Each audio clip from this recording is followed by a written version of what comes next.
फूल हो चाहे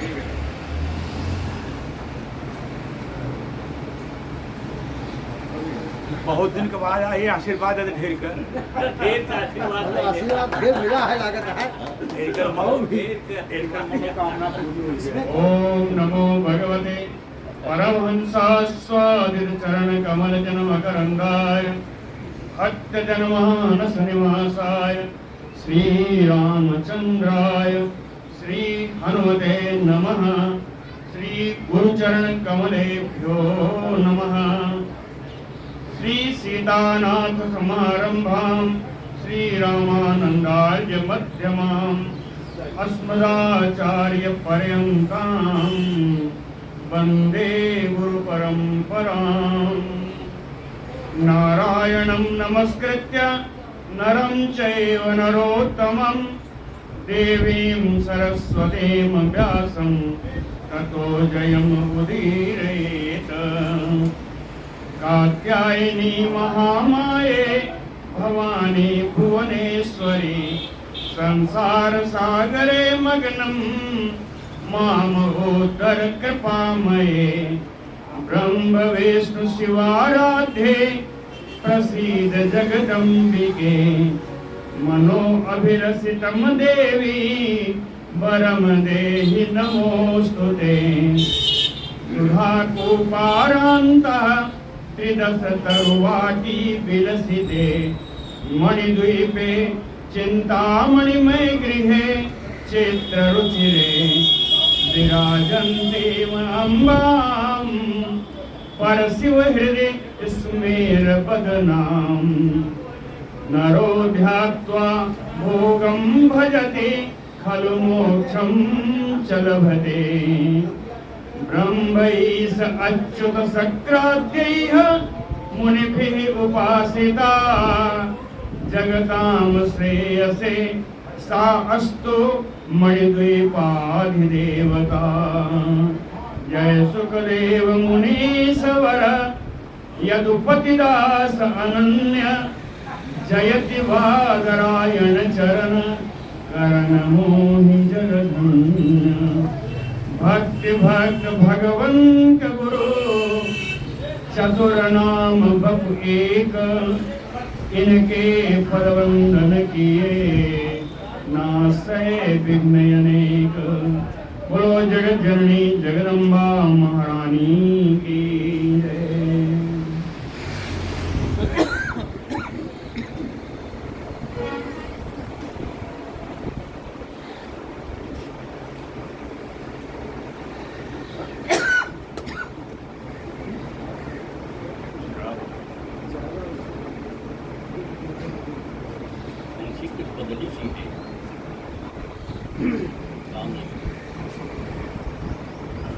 कल से ही हो गया।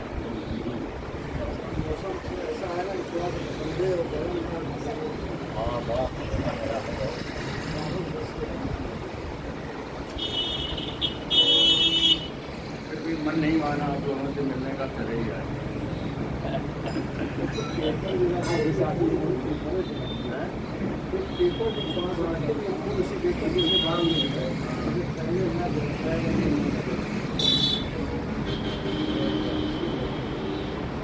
सृष्टि बता रहे थे, है ना? उसमें राजसी, तामसी, सात्विकी सृष्टि सब बता चुके हैं, है ना? अंतिम श्लोक में सात्विकी सृष्टि ही बताई थी कि मनसा सह एतानि नूनं पंचदशैव तो सात्विकस्तु सर्गो अयं सात्विकाख्यः प्रकीर्तिता। मन के साथ जो 15 हैं इन्हीं को सात्विकी सृष्टि कहा जाता है। अब कहते हैं, आगे चलते हैं, परमात्मा का स्वरूप क्या है? गुणों का स्वरूप तो हो गया, सृष्टि का क्या है? परमात्मा का स्वरूप क्या है? स्थूल सूक्ष्मादि भेदेन द्वै रूपे परमात्मनः। स्थूल सूक्ष्म आदि भेदेन द्वै रूपे परमात्मनः। परमात्मा के दो रूप हैं, एक स्थूल रूप, दूसरा सूक्ष्म रूप। कहाँ कौन काम आता है? कहें सात्विकस ज्ञान रूपम निराकारम निदानम तत् प्रचक्षते। जो ज्ञान रूप हैं, जो निराकार भगवान हैं, उन्हीं भगवान के स्वरूप को सभी कार्य, सभी प्राणियों का, सभी पदार्थों का कारण मानते हैं। निर्गुण निराकार रूप को, भगवान के निर्गुण निराकार रूप को ज्ञान रूपम निराकारम निदानम कारणम तत् प्रचक्षते, उसी को कारण कहा जाता है। साधकस्य तो ध्यानादो स्थूल रूपम प्रचक्षते। साधकों के ध्यान आदि के लिए भगवान का स्थूल रूप ही लिया जाता है ना। साधकस्य तु ध्यानादो स्थूल रूपम प्रचक्षते। रूप स्थूल होगा मगर शरीर भगवान का कौन सा होगा, दिखाई तो पड़ता नहीं। शरीर कौन सा होगा, कहें शरीरम सूक्ष्ममयो इदम पुरुषस्य प्रकीर्तितम। स्थूल रूप में भगवान का हम ध्यान करेंगे और भगवान के सूक्ष्म शरीर का ध्यान करेंगे। इसीलिए पहले बताया ना, निर्गुण निराकार ज्ञान रूप भगवान ही हैं सबके कारण, तो उन्हीं भगवान का ध्यान करते हैं, उनके सूक्ष्म स्वरूप से, सूक्ष्म शरीर से। तो शरीरम सूक्ष्ममयो इदम पुरुषस्य प्रकीर्तितम। ब्रह्मा जी कहते हैं, इसको समझने के लिए मेरे शरीर का उदाहरण ले लो।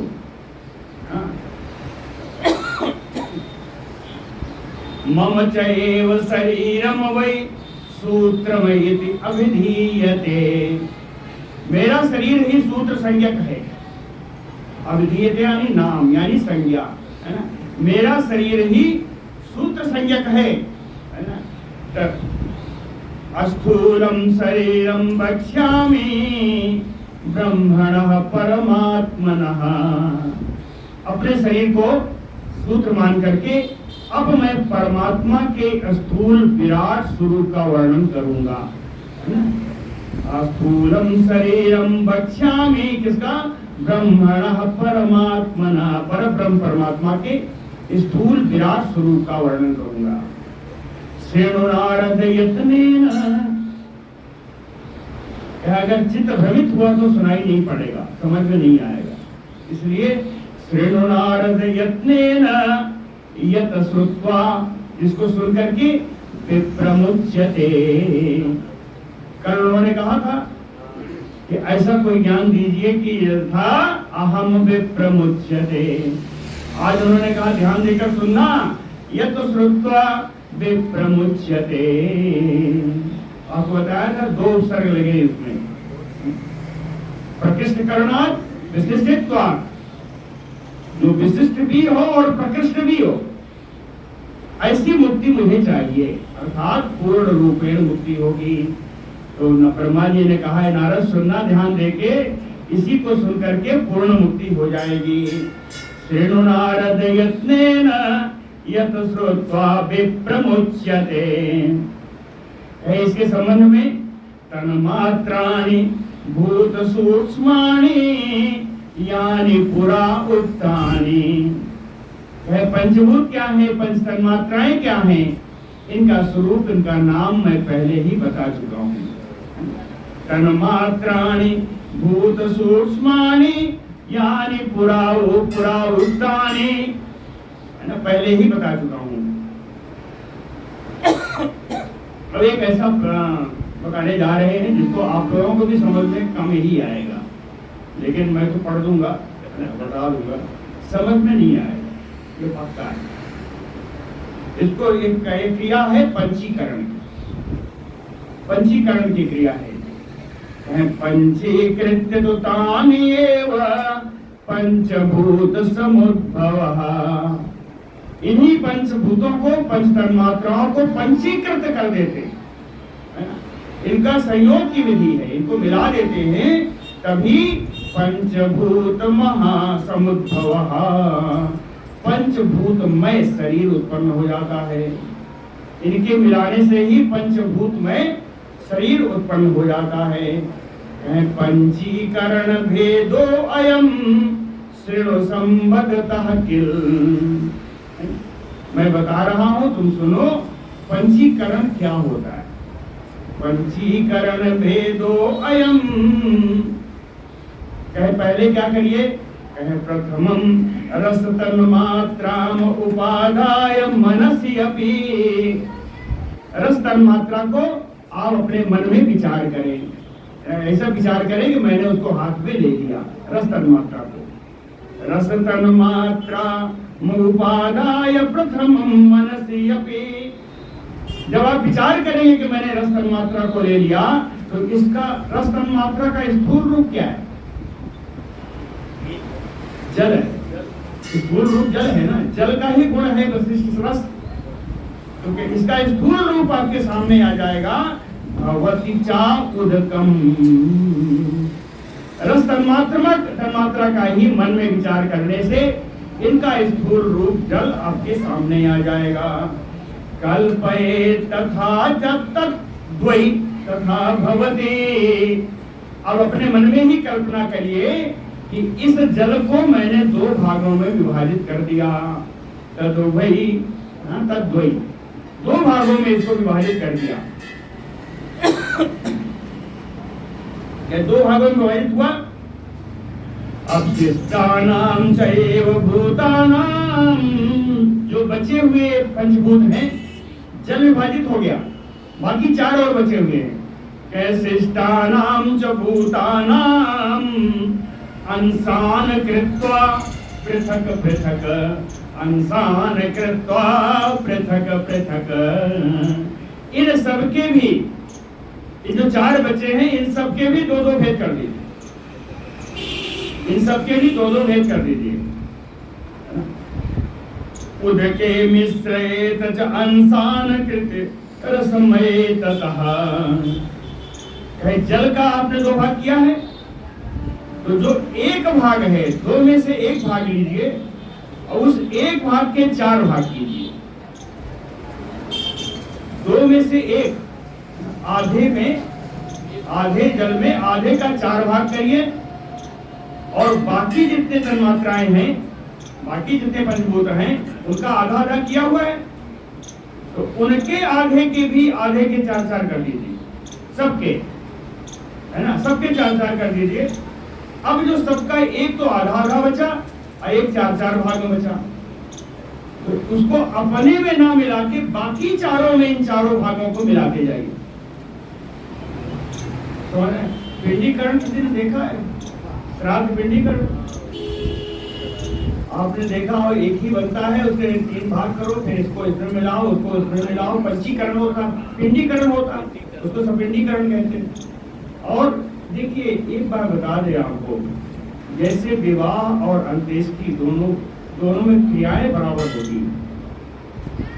आप ध्यान करिएगा, कभी विवाह और अंत्येष्टि दोनों में क्रियाएं बराबर होती हैं, लेकिन अंत्येष्टि में जो क्रियाएं संपन्न की जाती हैं उसको अशुभ मान करके उन क्रियाओं को शुभ कार्यों में नहीं किया जाता।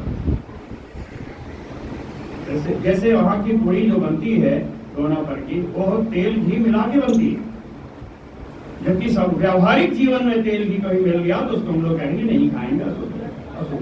तेल घी का मिश्रण नहीं होना चाहिए, ये तो वहां होता है, लेकिन क्रियाएं सब एक ही होती। तो हमने इसके इसलिए बताया कि पिंडीकरण आसान है, सपिंडीकरण आसान है, उसको समझ सकते हैं। और ये पंचीकरण है सृष्टि होने के लिए, ये पंचीकरण है। इसका करण का प्रक्रिया यही है कि चारों उनको पंचभूतों को दो भागों में बांटिए, फिर एक एक भाग आधा आधा इकट्ठा रहने दीजिए, दूसरे को चार चार भाग में कर दीजिए, फिर अपना छोड़ करके बाकी चारों में मिलाते जाइए। अब क्या हो गया? सब एक दूसरे में मिल गए, सब एक दूसरे में मिल गए ना। इसी को पंचीकरण प्रक्रिया कहते हैं। यही सृष्टि का क्रम है, यही सृष्टि क्रम है। आप सुन लीजिए, प्रथमम रस तन्मात्राम उपादाय मनसि अपि कल्पये तथा तद्वै यथा भवन्ति च उदकम। स्थूल रूप जल हो गया। शिष्टानाम चैव भूतानाम अंशान कृत्वा, दोनों भाग कर दीजिए, पृथक पृथक, दोनों भाग को अलग अलग रख दीजिए। उदके मिश्रयेत च अंशान कृते रसमयेत कहा। अभी कहते हैं केवल जल, दूसरा वाला जल भाग है उसका 4 भाग करके सभी में मिला दीजिए। अब ये संयोग हो गया, सारा रसमय हो गया, सारे में जल आ गया, जल का गुण आ गया। इसी प्रकार बाकी के भी 4 मिलाइए तो सब में पृथ्वीमय हो जाएगा, रसमय हो जाएगा, अग्निमय हो जाएगा, तेजोमय हो जाएगा, है ना, सब ऐसा हो जाएगा।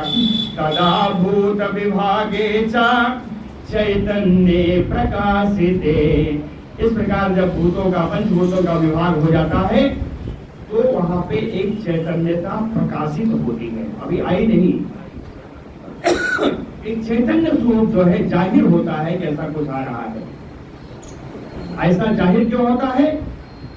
सूर्य के निकलने से सूर्य का आगम आ जाता है, वो है चैतन्यता का प्रकाशन, है ना।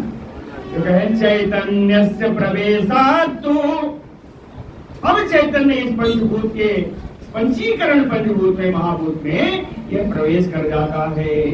चैतन्यस्य प्रवेशात् तदा अहम इति संशयः, अहम नाम का संशय उत्पन्न हो जाता है। अहम नाम का संशय, हाँ ये अहंकार है। तेन एव विशेषेण अभिमानतः प्रतीयमाने, विशेषकर स्वाभिमान के यही जो तन्मात्राएं हैं, यही तन्मात्राएं जो आज प्रकाशित होने जा रही चैतन्य रूप में, चैतन्य रूप से प्रकाशित यही तन्मात्राएं जब इनमें विशेष करके आत्माभिमान स्वाभिमान आ जाता है तब इनका जो रूप जो है दिखाई पड़ता है, रूप जो प्रकट होता है। तेनैव प्रतीयमाने, अब जो रूप प्रकट होता है इस स्थूल स्वरूप में, विराट पुरुष में, आदि नारायणो देवो भगवान इति च उच्यते। ये प्रथम पुरुष है ना, इसलिए इनको आदि नारायण कहेंगे, इनको आदिदेव कहेंगे, इन्हीं को भगवान की संज्ञा दी गई। आदि नारायणो देवो भगवान इति च उच्यते। घनीभूते अथ भूतानां विभागे अस्पष्टताम गते। घनीभूते यानी पंचीकृते, घनीभूते का अर्थ है पंचीकृते। पंचीकरण के बाद भूतानां विभागे अस्पष्टताम गते, इन पंचभूतों का विभाग अस्पष्ट हो जाता है। यहाँ अस्पष्ट कैसे होता है? गुणैः वृद्धिं प्राप्य, गुणैः तन्मात्रैः, ये पंचभूत अपने अपने तन्मात्राओं के द्वारा ये वृद्धि को प्राप्त हो जाते हैं, बढ़ने लगते हैं। गुणैः वृद्धिं प्राप्य एक एक गुण वृद्धितः, और एक एक गुण की वृद्धि से एक एक भूत उत्पन्न हो जाता है। यही पंच महाभूत हैं। आकाश से, अब एक चीज और जान लीजिए, जो पंचभूत हैं इनमें भी क्रम है। पहला क्रम है आकाश, क्रम में पहला आकाश आता है। आकाशस्य गुणः च एकः, आकाश का एक ही गुण है, वो गुण क्या है? शब्द। क्या बढ़िया बताया। आकाशस्य गुणः च एकः शब्दः एव न च अपरः, आकाश का शब्द के अलावा कोई दूसरा गुण नहीं है। आकाश का एक ही गुण है, वो है शब्द। आकाश के बाद दूसरा पंचभूत है वायु। वायु में 2 गुण है ना, वायु में 2 गुण है। शब्द स्पर्शौ च वायोः च 2 गुणों परिकीर्तितौ। वायु में पहले आकाश का भी गुण आ जाएगा और उसका अपना गुण भी रहेगा, शब्द भी आ जाएगा, स्पर्श भी आ जाएगा। तो वायु में 2 गुण होंगे, एक शब्द होगा, दूसरा स्पर्श होगा। शब्द स्पर्शौ च वायोः च 2 गुणों परिकीर्तितौ। तीसरा क्या है? अग्नि। तीसरा अग्नि, पहला आकाश, दूसरा वायु, तीसरी अग्नि। तो तीसरा अग्नि है। अग्नि में 3 गुण। अग्नेः शब्दः च स्पर्शः च, और अग्नि का अपना गुण रूपम है। अग्नि का अपना गुण रूप, इनमें 3 गुण आ गए। पहला शब्द स्पर्श, शब्द जो आकाश का मिला, स्पर्श जो वायु से मिला, और अग्नि का अपना गुण है रूप। ये अग्नि में तीनों गुण मिलेंगे, शब्द भी मिलेगा, स्पर्श भी मिलेगा और रूप भी प्राप्त होगा। शब्द अग्नेः शब्दः च स्पर्शः च रूपम एते, इनका गुण रूप, रूपम एते त्रयो गुणाः, 3 गुण हुए। अब इनके बाद जो चौथा है वो है जल। चौथा पंचमहाभूत में लीजिए जल। तो जल में 4 प्रकार के गुण मिलेंगे, पहले के 3 और जल का भी, जल का गुण है रस, रस भी समझिएगा। तो शब्द स्पर्श रूपः रसाः चत्वारो वै जलस्य च, जल के 4 गुण है ना। आकाश का पहला शब्द हुआ, और दूसरा वायु का स्पर्श, तीसरा अग्नि का रूप, और चौथा जल का गुण है रस। 4 गुणों से युक्त है आपका जल। अब बचा एक ही, वो है पृथ्वी। तो पृथ्वी में 5 गुण है, पृथ्वी में 5 गुण है। तो शब्द स्पर्श रसारूपम गंधः च पृथ्वी गुणाः, है ना। समझ में आ गया। इन पंचमहाभूतों में आकाश से शुरू करिए, पृथ्वी तक आइए।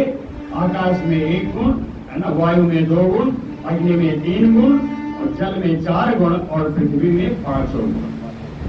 तो शब्द स्पर्श रसारूपम गंधः च पृथ्वी गुणाः एवं मिलित योगैश्च ब्रह्मांड उत्पत्ति उच्यते। यही गुण, यही तन्मात्राएं जब आपस में मिलित होती हैं, इनका पंचीकरण होता है, तो इसी को ब्रह्मांड की उत्पत्ति कहा जाता है। एवं मिलित योगैश्च ब्रह्मांड उत्पत्ति उच्यते। ब्रह्मांड अंश समुद्भवा मिलित्वा एव सर्वे जीवा, है ना। ब्रह्मांड के अंश से उत्पन्न इन सभी गुणों तन्मात्राओं से मिलने पर सर्वे जीव, सभी जीव, जितने प्रकार के जीव है ये जीव, चतुरअसी इति लक्षाश्च, चतुरअसी, 80 माने 80 और 4 लक्षा, ये सारे जीव, इन्हीं 84 लाख जीव जात यह वो प्रोक्ता, इन्हीं 84 लाख जीव योनियों में चलते रहते हैं। इस ब्रह्मांड में उत्पन्न इन्हीं पंचीकरण के द्वारा, ब्रह्मांड के अंश से उत्पन्न होकर के ये जीव 84 लाख योनियों में भ्रमण करते रहते हैं। बोलो दरअसल भगवान की ब्रह्मावाच। ब्रह्मा जी कहते हैं, पुत्र नारद, सर्वो अयम कथितः तात, कहते हैं सृष्टि तो मैंने तुमको बता दी। सर्वो अयम कथितः तात यत पृष्ठो अहम त्वया अधुना, जो तुमने स्वयं उसे सृष्टि पे से प्रश्न किया था वो मैंने तुमको बता दिया।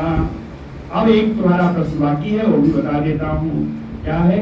गुणानाम रूप संस्था वैश्रेणस्व एकाग्र मानसः। गुणों का, विभिन्न गुणों का क्या स्वरूप है वो मैं बता रहा हूँ, एकाग्र चित्त होकर के सुनना।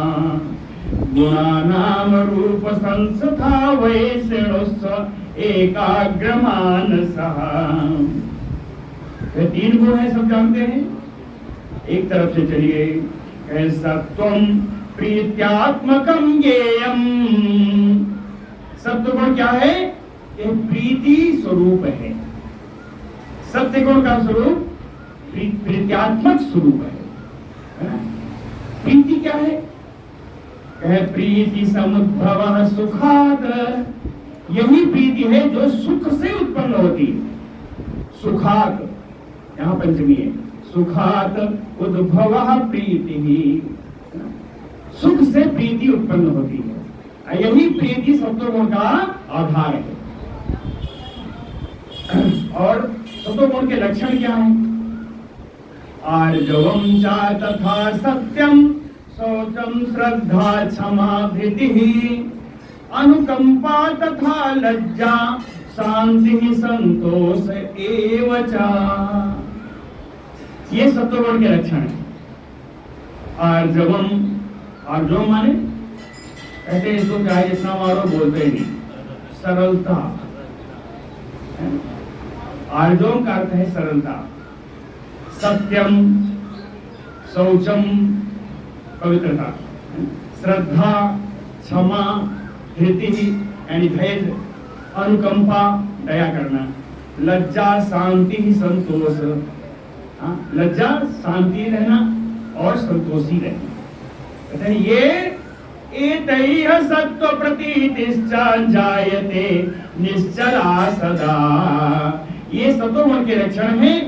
इन्हीं लक्षणों के द्वारा, एतैः यानी इन्हीं लक्षणों के द्वारा सदा निश्चला सत्व प्रतीतिश्च जायते। इन्हीं लक्षणों के द्वारा हमेशा, सर्वदा, सदैव, है ना, सत्व गुण की प्रतीति जानी जाती, सत्व गुण पहचाना जाता है। इन्हीं लक्षणों के द्वारा सत्व गुण पहचाना जाता है। निश्चल गुण है ये चलायमान नहीं है। सत्व गुण का वर्ण रंग क्या है?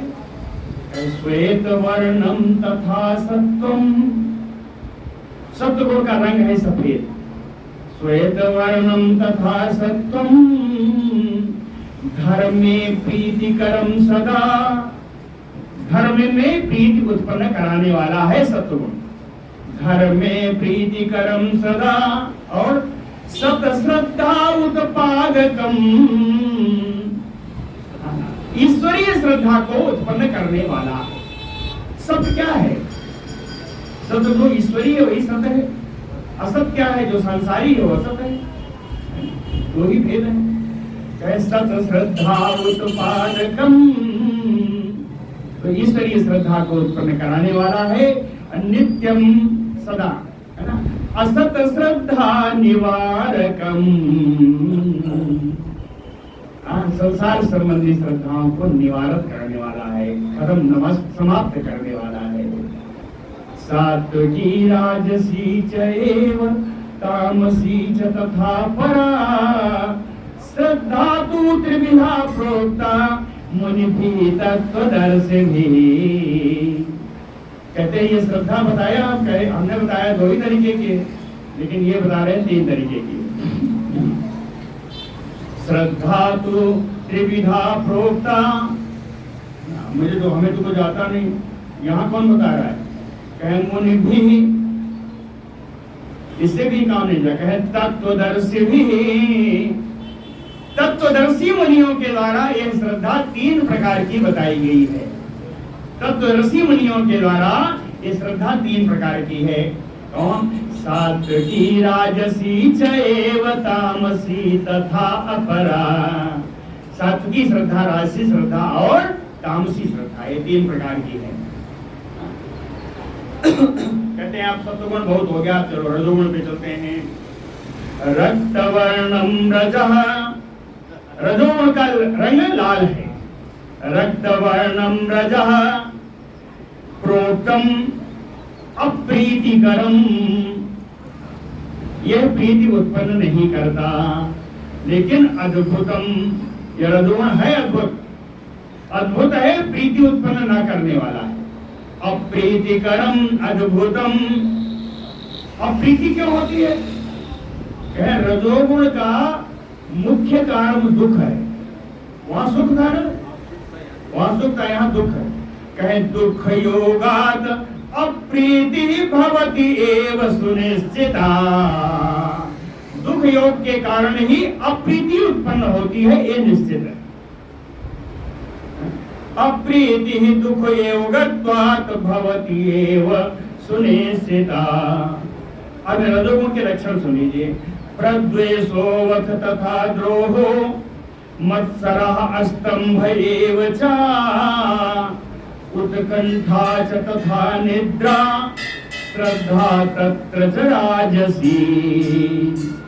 कहें जहां पर प्रद्वेषो एक दूसरे से ईर्ष्या भाव, द्रोह, मत्सर, अस्तंभ मतलब हठवादिता। हम यहीं बैठेंगे तो यहीं बैठेंगे, दूसरी जगह नहीं जाएंगे, ये हठवादिता, ये राजयोग है, राशि योग है ना। अस्तंभ एव च उत्कंठा, कहीं भी कुछ हो रहा है घुस के देखना जरूरी है ना। उत्कंठा, निद्रा और निद्रा, ये कहते हैं जहां पर ये विराजमान है, ये गुण, ये लक्षण जहां विराजमान है, तत्र च राजसी श्रद्धा, वहीं पर राजसी श्रद्धा है। इनको राजसी श्रद्धा के गुण मानिए या लक्षण मानिए, गुण तो हो नहीं सकते, लक्षण मानिए। मानो मदः तथा गर्वो रजसा किल जायते, रजसा यानी रजोगुण के द्वारा, तृतीया में रजसा मानो मदः तथा गर्वो जायते, निश्चित रूप से रजोगुण के द्वारा अभिमान, मद और घमंड उत्पन्न होता है। मानो मदः तथा गर्व, मान को सम्मान भी कर सकते हैं, यह अभिमान ही नहीं है।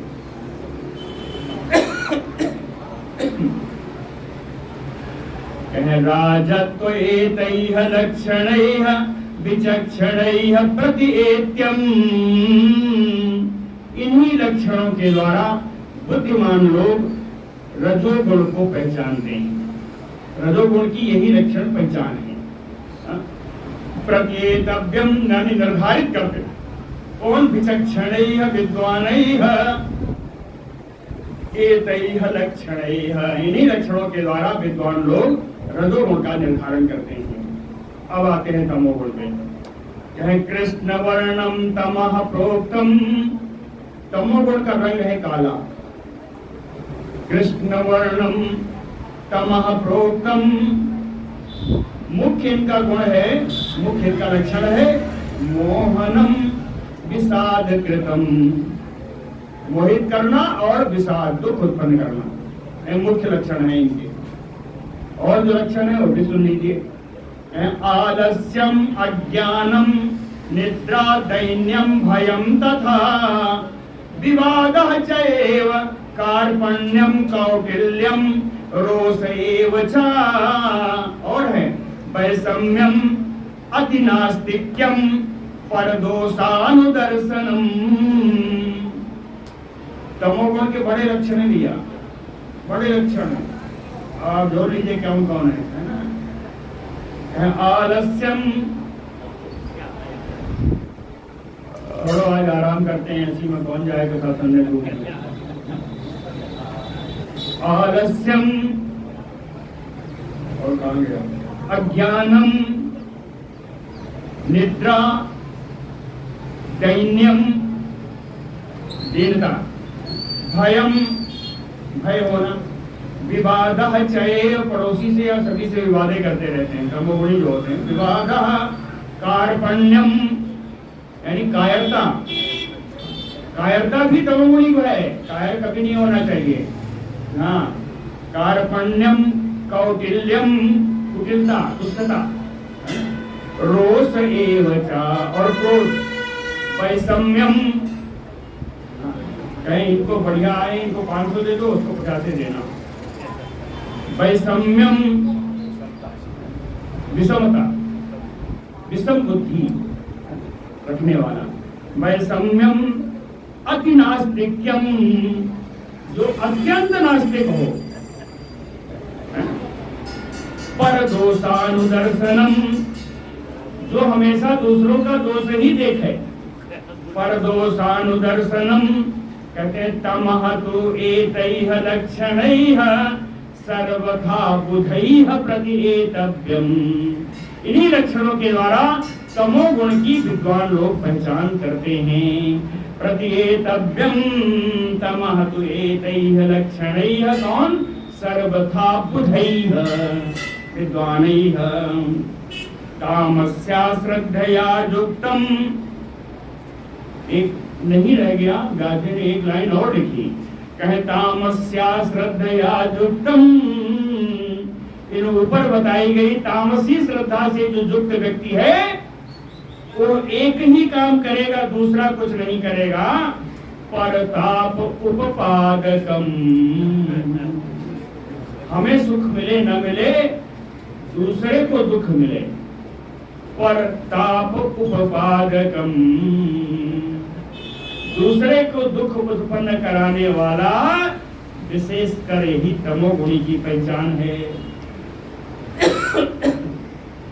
तामस्या श्रद्धया युक्तम परतापोपपादकम।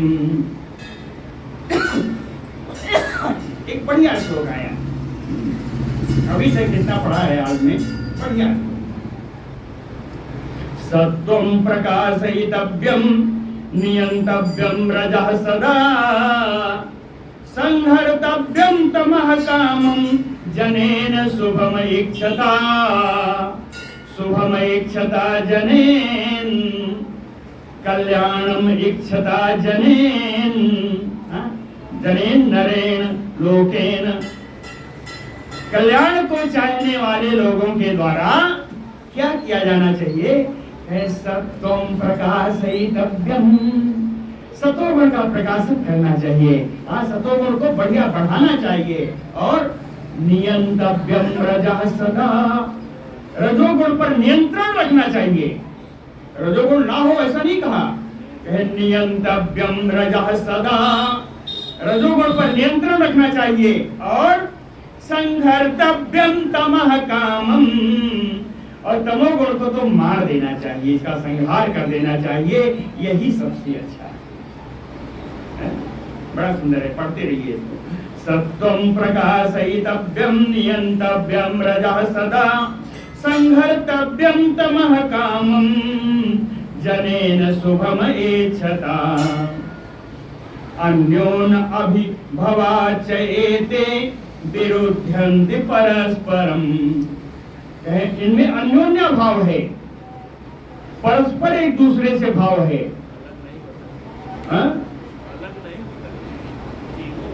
अब देखिए अलग कैसे नहीं होते, अलग नहीं होते तो इतना विरोध क्यों?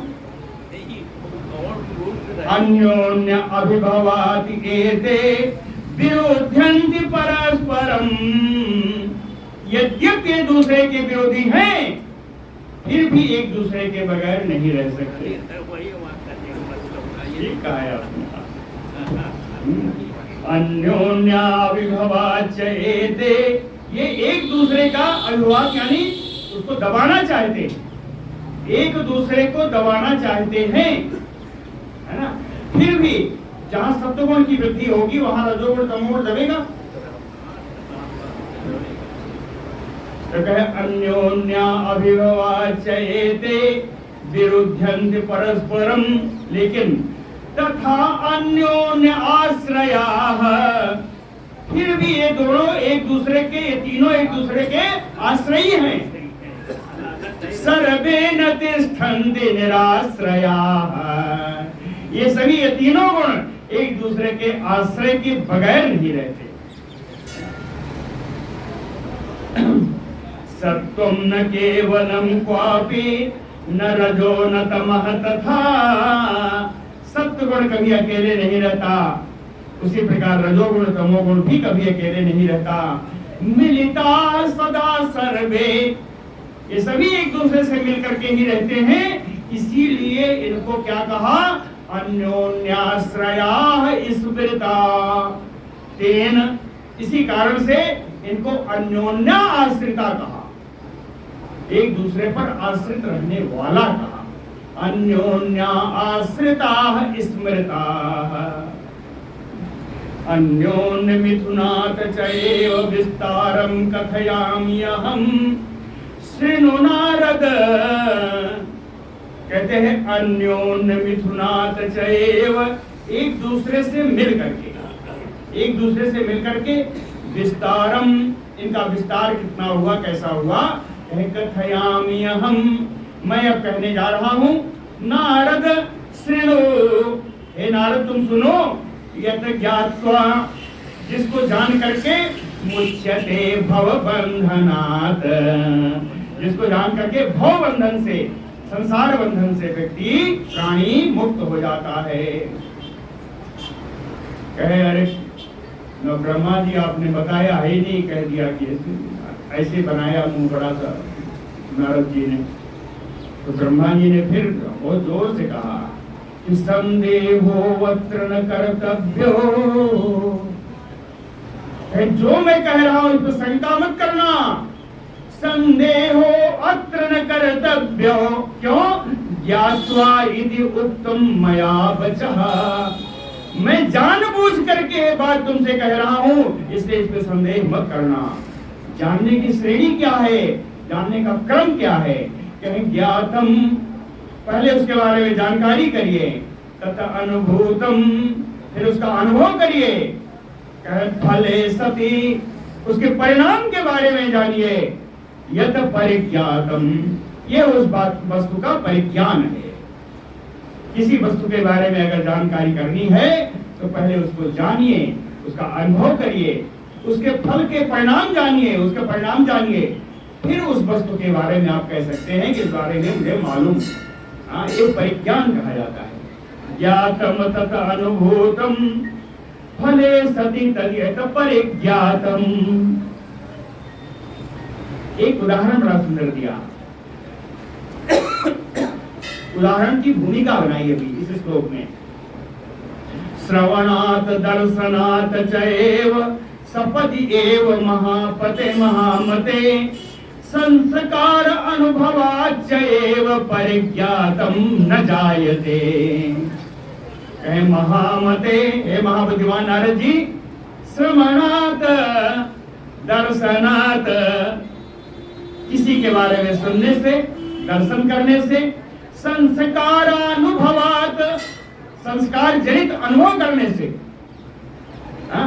सपदि एव, सपदि माने तत्काल, तत्काल रूप से परिज्ञातम न जायते, इस किसी वस्तु के बारे में, पदार्थ के बारे में परिज्ञान नहीं उत्पन्न हो सकता।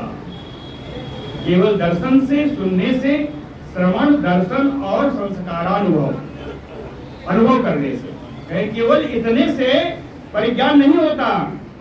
उदाहरण सुनिए, कहे श्रुतम तीर्थम पवित्रम च, कानों से सुना कि बनारस का तीर्थ बड़ा पवित्र है। कहे श्रुतम तीर्थम पवित्रम च, श्रद्धा उत्पन्ना सराजसी, सुनने मात्र से श्रद्धा उत्पन्न हुई कि बनारस जाना चाहिए, ये राजसी श्रद्धा है। जो श्रद्धा उत्पन्न हुई इसको राजसी श्रद्धा कहते हैं। निर्गतः तत्र तीर्थे, घर से निकले उस तीर्थ में पहुंचे, निर्गतः तत्र तीर्थे वैदृष्टम च एव यथा श्रुतम, वहां जाके वही देखा जैसा सुना था, वैदृष्टम यथा श्रुतम, जैसा सुना था। जाकर के बढ़िया दशाश्वमेध घाट पे कहे स्नातः तत्र, है ना, बढ़िया स्नान किया, फिर स्नान करने के बाद कहे कृतम कृत्यम। देखिए बड़ा भेद है यहाँ पे। लोग कहते हैं कि मैंने गंगा जी में गया और वहीं बढ़िया समझा कर लिए, चले आए, घर में कब क्या, इसका नहीं जरूरत है। तीर्थ स्थानों में, पवित्र नदियों में जो संध्या करते हैं वो तीर्थ कृत्य है, वो नित्य कृत्य में नहीं आता है। नित्य कृत्य तब होगा जब आप जल लेकर के गंगा जी से बाहर बैठ करके आपने संध्या की, वो नित्य कृत्य हो जाएगा। लेकिन गंगा जी में खड़े होकर के तीन दिया और 11 मैत्री का गायत्री मंत्र किया, कहीं संध्या हो गई, ये संध्या नहीं होगी, ये तीर्थ कृत्य होगा, है ना। वही बताया यहाँ पे, स्नातः तत्र कृतम कृत्यम,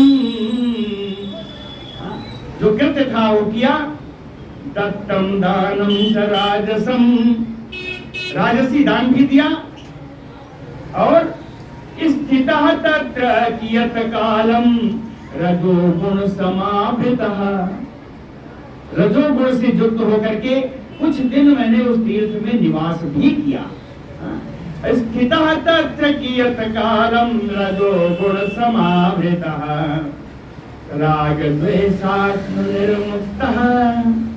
लेकिन वहां रह के भी रोज फोन आ रहा है, कैसे हो? हाँ ठीक है, देखता नहीं नुकसान हो जाएगा, है ना। राग द्वेषात्म निर्मुक्तः। जब घर का हाल चाल लिया तो ये तो आएगा ही, काम क्रोध समावृतः, है ना। राग द्वेषात्म निर्मुक्तः काम क्रोध समावृतः। करते करते कुछ दिन के बाद पुनः एव गृहं प्राप्तो, फिर से घर आ गए। कैसे? यथा पूर्वं तथा स्थितः, जैसे पहले थे वैसे फिर रहने लगे। तीर्थ में जाने का प्रभाव क्या? कोई प्रभाव आया? तीर्थ में जाने का, वहां जो कुछ देखा उसका कोई प्रभाव आपके जीवन में आया? नहीं आया। जैसे पहले थे वैसे फिर। तो इसका मतलब क्या है? पुनः एव गृहं प्राप्तो यथा पूर्वं तथा स्थितः। इसका मतलब यह है कि श्रुतम चा, सुना तो अवश्य, लेकिन न अनुभूतम, अनुभव नहीं किया। वही तेन तीर्थम मुनीश्वर, हे मुनीश्वर, इस व्यक्ति ने तीर्थ की महिमा सुनी और वहां गया भी, लेकिन वैसे ही का वैसे ही रहा, इसलिए इसने अनुभव नहीं किया। इसलिए ना प्राप्तम च फलम यस्मात्, इस तीर्थ यात्रा को उसे कोई फल नहीं मिलेगा। न प्राप्तम च फलम यस्मात् अश्रुतम विद्धि नारद। हे नारद, इसको तो वैसे ही मानो जिसका सुनने के पहले था। तीर्थ का महत्व सुनने के पहले ही जैसा था, इसको मानो कि इसने कुछ सुना ही नहीं। अश्रुतम विद्धि नारद, मुनि सत्तम, हे मुनि श्रेष्ठ नारद, तीर्थस्य फलम विधि विद्धि निष्पापत्वम। तीर्थ का फल ये है कि आपको निष्पाप कर दे। तीर्थ का फल ये है कि पाप नष्ट हो जाए। निष्पापत्वम फलम वेद्य तीर्थस्य मुनि सत्तम। फिर एक उदाहरण दिया, कृषेः फलम यथा लोके निष्पन्न अन्नस्य भक्षणम। कृषक जो जितना, किसान जितना मेहनत करता है, उसका अंतिम फल क्या है? कृषेः फलम यथा लोके, कि निष्पन्न अन्नस्य, वो अन्न प्राप्त करे और भक्षणम, और उसका भोजन करे। कृषक का मतलब यही है।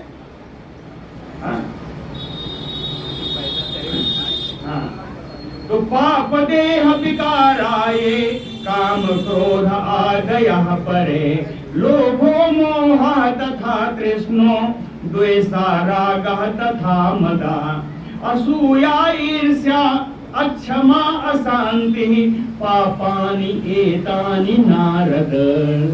कहे, हे नारद, बताओ ये जो जितने तो पाप है, इन पापों को गिनाओ। काम क्रोध आदयः। नारद जी ने कहा नहीं, मन नहीं भरा, आज्ञा कर दिया पहले, काम क्रोध आदि, यानी पूरा बताइए भैया। कहे लोभो मोह तथा तृष्णा द्वेषो रागः तथा मदः। रागा यानी संसारासक्ति, मद यानी घमंड, असूया, असूया वही है पर दोषाणु दर्शनम, दूसरे के दोष को ढूंढना। एक वैसे और है, असूया ये भी नहीं है, दूसरे को दोष देना चोरी करता हो जाएगा। ये तो असूया वो है जो गुणी व्यक्तियों के, गुण व्यक्तियों में जो दोष का अन्वेषण करे, ये असूया। हम जानते हैं कि वो आदमी ठीक है, लेकिन क्योंकि उसमें दोष निकालना है तो कहेंगे अरे शाम को चिलम लगाता है। गुणी व्यक्तियों में दोष का दर्शन करना ही असूया है। तो असूया, अक्षमा, अक्षमा फिर असहनशील, किसी को जो क्षमा न कर सके। अशांति ही, मन में हमेशा दुष्टता हुई है। पापानि एतानि नारद, कहे हे नारद ये क्या है? कहे पाप देह विकारा, देहो शरीर का विकार स्वरूप यही पाप है, शरीर के विकार स्वरूप यही पाप है। एतानि पापानि न निर्गितानि देहास्तु, अगर यह पाप शरीर से बाहर नहीं जाते हैं, तावत पापयुतो न रहा, तब तक वह व्यक्ति पापी ही रहेगा। अगर ये विकार शरीर से बाहर नहीं जाते तो उस व्यक्ति को पापी कहने में कोई शंका नहीं करनी चाहिए। कृते तीर्थे यत एतानि देहात न निर्गतानि, तीर्थ यात्रा करने पर भी अगर ये पाप शरीर से बाहर नहीं जाते, निष्फल, तो तीर्थ यात्रा निष्फल है। क्या होगा? श्रम एव एकः, केवल श्रम ही गिना जाएगा। आपने बड़ा परिश्रम किया घूमने में, कर्षकस्य यथा तथा, उसी किसान के भांति। कौन से किसान? कहे तथा, बताता हूं कौन सा किसान।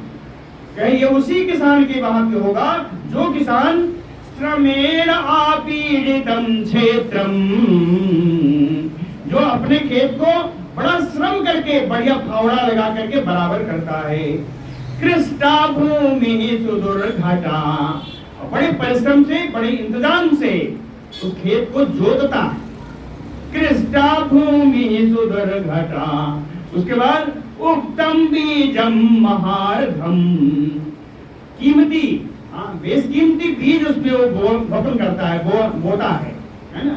उत्तम बीजम महाअर्घम, यानी बहुमूल्यम। हितावृत्ति है उदाहृता, और तमाम सारी वृत्तियां हैं, यानी पानी देना, गुड़ाई करना, है ना, इसको लिख दिया। हितावृत्ति ही उदाहृता। इसके अलावा अहोरात्रम, दिन रात, परिक्लिष्टम, कष्ट उठा करके, रक्षणार्थम, उसकी रक्षा करता है, उस फसल की रक्षा करता है, दिन रात परिश्रम करके, क्लेश उठा करके। अहोरात्रम परिक्लिष्टो रक्षणार्थम, क्यों? फलोत्सुकः, उसमें फल कब आएगा? गेहूं में बाली कब लगेगी? बढ़िया पकेगा कब? फलोत्सुकः रक्षणार्थम अहोरात्रम परिक्लिष्टम। लेकिन काले हेमंते, हेमंत काल आने पर जब फसल पक के तैयार होती है, आपका गेहूं वगैरह हेमंत काल में ही पकता है। हेमंते काले, जब फसल के आने का समय शुरू हुआ, तैयार होने का, सुप्तः तु, तब सो गए। सारा परिश्रम किया है, अंत में फल आने के समय में वो सो गया। जब सोया, बने व्याघ्रादिभिर्वृषं सलभैः भक्षितम्, वन से आकर के व्याघ्र आदि जंतु और सलभ, ये टिड्डी आदि कीड़े, है ना, इन कीड़ों ने पूरे फसल को नष्ट कर डाला, खा डाला। सर्वं निरासः चाकृतः पुनः, कहते सभी, सब ओर से पूरा का पूरा किसान निराश हो गया। अब उसको अगर पुनः फिर जब बीज बोएगा तभी कोई आशा है, इस फल से पूरा निराश हो गया। इसी प्रकार तद्वत् तीर्थाश्रमः पुत्र कष्टदो न फलप्रदः। हे पुत्र नारद, इसी प्रकार तीर्थ यात्रा जिनमें आपके पापों का निष्कासन आपके शरीर से नहीं हुआ, वो कष्टदो, कष्ट देने वाले हैं, न फलप्रदः, फल देने वाले नहीं हैं। सत्वं समुत्कटं जातं प्रवृद्धं शास्त्र दर्शनात्, सत्वगुण कब उत्पन्न होता है? सत्वगुण उत्पन्न होने की स्थिति क्या है? शास्त्र दर्शनात्, शास्त्रों के अवलोकन से, शास्त्रों के अवलोकन से सत्वम समुत्कटम। सत्व गुण उत्पन्न होता है, उत्पन्न ही नहीं होता जी, कहे जातम प्रवृद्धम, वृद्धि को प्राप्त होता है सद्गुण। इसका फल क्या है? कहे नारद तामसार्थेषु वैराग्यम फलम तत् जातम। तामस शक्तियों से वैराग्य हो जाए, यही इसका फल है। तामसी कार्यों से, तामसी शक्तियों से वैराग्य हो जाना ही इसका फल है। वैराग्यम तत् फलम जातम तामसार्थेषु च। और कहे प्रसे अभिभवेति एव तत् रजः तमसे उभे। जब सत्वगुण बनता है तो रजोगुण तमोगुण दोनों दब जाते हैं। रजः तमसी उभे अभिभवति रजः समुत्कटम जातम। ऐसी स्थिति कब आएगी? जब रजोगुण बढ़ जाएगा। कहे रजः समुत्कटम जातम, तब प्रवृत्तम लोभ योगतः। जब प्राणी में लोभ जागृत होता है तो रजोगुण की वृद्धि समझ लीजिए। लोभ योगतः रजः समुत्कटम जातम प्रवृत्तम। जब रजोगुण आएगा तथा अभिभवति एव तमः सत्ते तथा उभे। जब रजोगुण का उदय होगा, वृद्धि पाएगा, तो तमोगुण सतोगुण दोनों दब जाएंगे। इसी प्रकार तमोगुण कब आता है? तमः तथा उदकटं भूत्वा प्रवृद्धं मोह योगतः। जब प्राणियों में मोह जागृत होता है, लोभ से रजोगुण, मोह जब जागृत होता है तो तमोगुण बढ़ता है, तमोगुण बढ़ता है। ततः तमोत्कटं प्रवृद्धं मोह योगतः। तत् उस समय सत्व रजसी च उभे, सत्वगुण रजोगुण संगम में अभिभवति अभी। ये दोनों ही मिल जाते हैं और दब जाते हैं। विस्तरम कथयामि यद्य यथा अभिभवति इति। कहते हैं नारद जी, अब मैं इसका तुम्हें विस्तार बताने जा रहा हूँ कि कौन गुण कैसे दब जाता है, इसका विस्तार बताऊंगा। विस्तरम कथयामि यद्य यथा अभिभवति इति। वही ये तीनों गुण किन किन परिस्थितियों में कैसे कैसे दब जाते हैं, इसका विस्तार मैं बताऊंगा। हो गया। बोलो भक्त वत्सल भगवान की जय।